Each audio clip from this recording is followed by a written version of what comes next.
Assalamualaikum warahmatullahi wabarakatuh. Rahayu, rahayu, rahayu. Bertemu kembali bersama kami di channel Cahaya Energi Alam.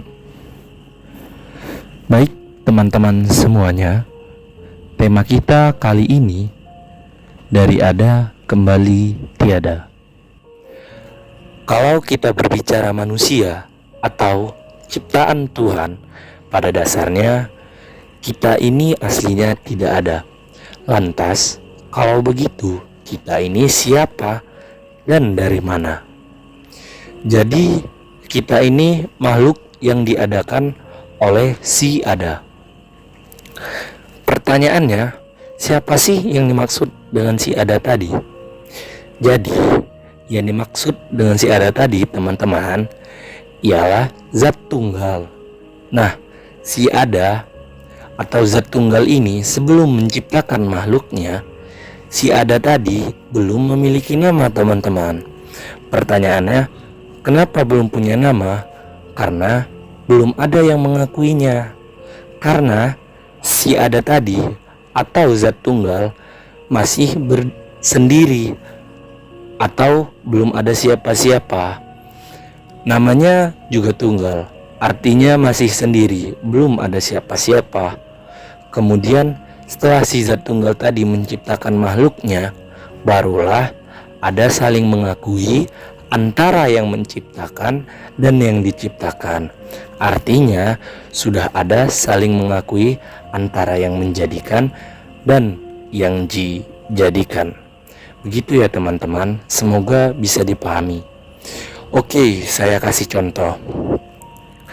Misalnya kita dan orang tua kita. Sebelum kita dilahirkan, tentu nama kita sendiri kan belum ada. Setelah kita dilahirkan oleh ibu kita, barulah ada kesepakatan kedua orang tua memberi nama. Misalnya nama kita si Udin. Nah, kemudian kita juga mengakui orang tua kita. Misalnya nama orang tua kita Bapak Cipto dan Ibu Sukowati. Jadi kalau kita bicara nama sesungguhnya, itu hasil kesepakatan bersama antara yang ada dan yang diadakan, atau antara orang tua dan anaknya. Mudah-mudahan bisa dipahami apa yang saya jelaskan ya teman-teman. Lantas, siapa si ada tadi atau yang disebut dengan zat tunggal? Kalau dalam ajaran Islam, si ada tadi yang bernama Nurullah. Jadi Nurullah ini yang menciptakan makhluk pertamanya yang diberi nama oleh Nurullah itu, yaitu Nur Muhammad. Nah, kalau bicara Nurullah, sebelum menciptakan Nur Muhammad, maka Nurullah ini sendiri masih kosong. Loh, kenapa masih kosong? Ya iyalah teman-teman, karena Allah itu sendiri belum menyatakan sesuatu atau belum membuat suatu objek, belum ada apa-apa. Jadi ya masih disebut dengan kosong. Oke, saya akan kasih rumus atau sebuah tips yang mudah dipahami dengan rumus bilangan. Nah, pertanyaannya, sebelum kita menjadikan angka 0, apa yang terlebih dahulu kita lakukan? Coba Anda diam sambil berpikir sejenak. Baik, saya lanjutkan.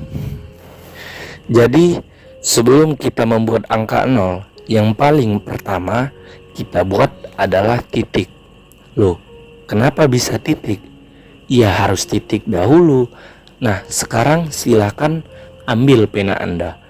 Di saat Anda ingin menuliskan angka 0 atau angka berapapun, terserah Anda, pasti pena Anda pertama sekali pena Anda mendarat di kertas. Yang terjadi adalah titik dahulu.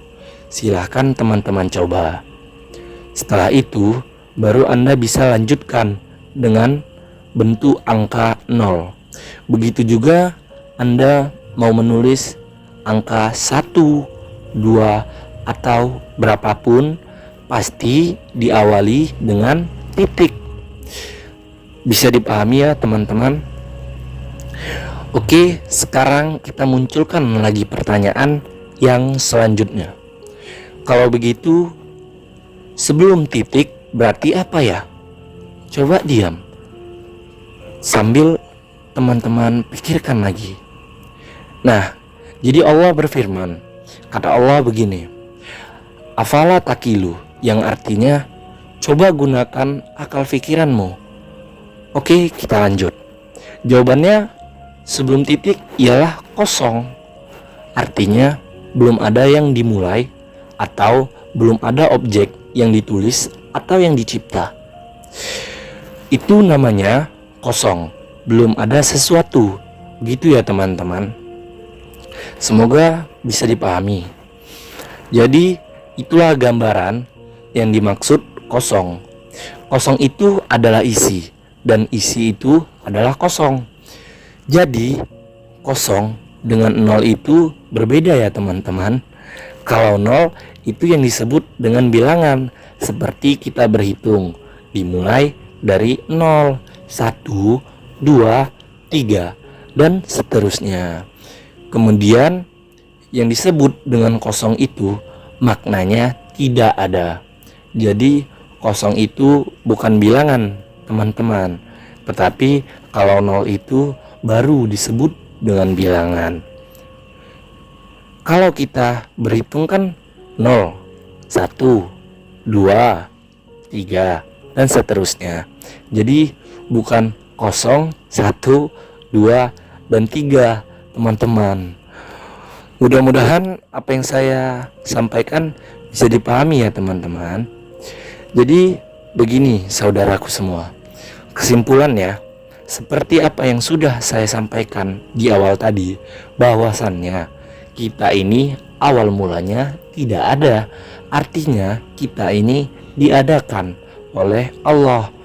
Untuk apa kita diadakan oleh Allah? Jawabannya, kita diadakan oleh Allah sesungguhnya agar kita bisa mengakui Allah sebagai Tuhan kita secara lahir dan batin. Dan Allah juga mengakui kita sebagai hamba ciptaannya. Semoga bermanfaat buat kita semua teman-teman. Mungkin segitu dulu saudaraku.